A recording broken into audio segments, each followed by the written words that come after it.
Kajian Lingkungan Hidup Strategis Rencana Pembangunan Jangka Menengah Daerah Provinsi Sumatera Selatan tahun 2025 hingga 2029. Presentasi ini menampilkan data dan informasi yang bersumber dari dokumen KLHS RPJMD Provinsi Sumatera Selatan tahun 2025 hingga 2029. Provinsi Sumatera Selatan, dalam mendukung upaya menuju Indonesia Emas pada tahun 2045 dengan proyeksi populasi penduduk diperkirakan mencapai 10 juta lebih jiwa, dalam rencana pembangunannya perlu memastikan bahwa aspek lingkungan hidup terintegrasi dalam proses perencanaan pembangunan jangka menengah maupun jangka panjang, sehingga pembangunan berkelanjutan dapat diwujudkan. Dengan latar belakang tersebut, Provinsi Sumatera Selatan menyusun Kajian Lingkungan Hidup Strategis, KLHS, RPJMD periode 2025 hingga 2029. Provinsi Sumatera Selatan memiliki karakteristik dengan luas wilayah 8 juta hektar yang terdiri dari 13 kabupaten dan 4 kota, memiliki curah hujan normal dengan suhu rata-rata tahunan 29 derajat Celcius. Jenis tanah sebagian besar berupa aluvial yang umumnya memiliki kandungan air yang cukup, didominasi kelas kelarangan datar, dan terdapat 62 daerah aliran sungai. Dengan kondisi tersebut bagaimana daya dukung dan daya tampungnya? Pada D3 TLH air, berada pada kategori aman dengan 93% belum terlampaui. Di mana Kota Palembang, Kabupaten Oku Timur dan Kabupaten Banyuasin telah terlampaui dengan kategori tinggi.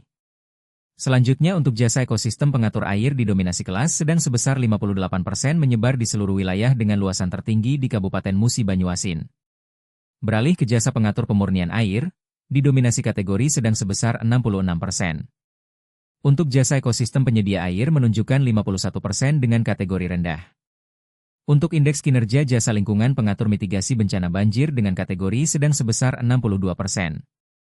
Jasa lingkungan pengaturan mitigasi bencana longsor didominasi kelas sedang sebesar 72% di mana terluas terdapat di Kabupaten Musi Banyuasin dan Kabupaten Oki. Untuk jasa pengaturan mitigasi bencana karhutla didominasi kelas sedang sebesar 40% dengan Kabupaten Musi Banyuasin menjadi kabupaten terluas. Dengan melihat karakteristik wilayah, daya dukung daya tampungnya dan lain sebagainya, Provinsi Sumatera Selatan dapat diidentifikasi risiko dan dampak kerusakan lingkungan. Potensi bahaya banjir, longsor, cuaca ekstrim, gempa bumi, karhutla serta bahaya epidemi dan wabah penyakit pada Provinsi Sumatera Selatan didominasi kelas tinggi. Sedangkan untuk potensi bahaya kekeringan, gelombang pasang dan abrasi, dan bahaya letusan gunung berapi didominasi kelas sedang. Hasil pemantauan pada tahun 2023 menunjukkan adanya penurunan kualitas air akibat aktivitas pertanian, perkebunan, dan pertambangan. Pada aspek ketahanan pangan, Provinsi Sumatera Selatan didominasi pada sektor pertanian dan perikanan. Pada aspek keanekaragaman hayati terdapat kawasan hutan tetap terdiri dari Suaka Marga Satwa, Taman Nasional, Taman Wisata Alam, hutan lindung, hutan produksi tetap dan hutan produksi terbatas, serta kawasan tidak tetap berupa HPK. Dan juga sebagai Homerange yang didominasi satwa harimau dan gajah. Capaian TPB Provinsi Sumatera Selatan menunjukkan terdapat 88 indikator telah tercapai, 110 indikator belum tercapai, 49 indikator tidak ada data dan 6 indikator tidak dilaksanakan. Pilar sosial menunjukkan pencapaian tertinggi pada indikator tercapai sebesar 13,65%, namun juga memiliki persentase tertinggi untuk indikator tidak tercapai sebesar 18,07%, serta persentase tertinggi untuk indikator tanpa data sebesar 6,83%.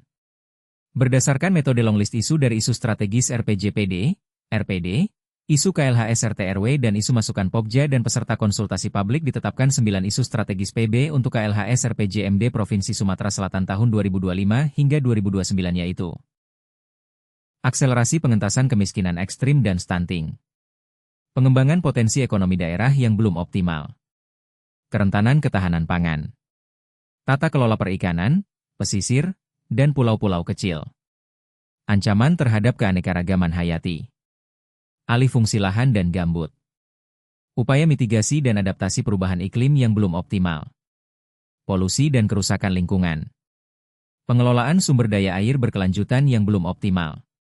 Untuk mengatasi berbagai isu tersebut, beberapa rekomendasi strategis yang diusulkan antara lain mendorong transisi menuju ekonomi hijau dan rendah karbon melalui investasi hijau di sektor unggulan. Mendorong hilirisasi produk lokal. Meningkatkan akses dan infrastruktur air bersih berbasis teknologi dan kearifan lokal. Memperkuat penetapan dan pengawasan kawasan LP2B. Menyesuaikan lokasi pembangunan jaringan jalan dan infrastruktur lain agar tidak mengganggu koridor satwa. Mewajibkan industri untuk memiliki instalasi pengolahan air limbah, IPAL. Menguatkan peran penegakan hukum. Menyelenggarakan program penyelesaian persoalan tumpang tindih lahan. Demikian paparan mengenai KLHS RPJMD Provinsi Sumatera Selatan tahun 2025 hingga 2029. Terima kasih atas perhatian Anda.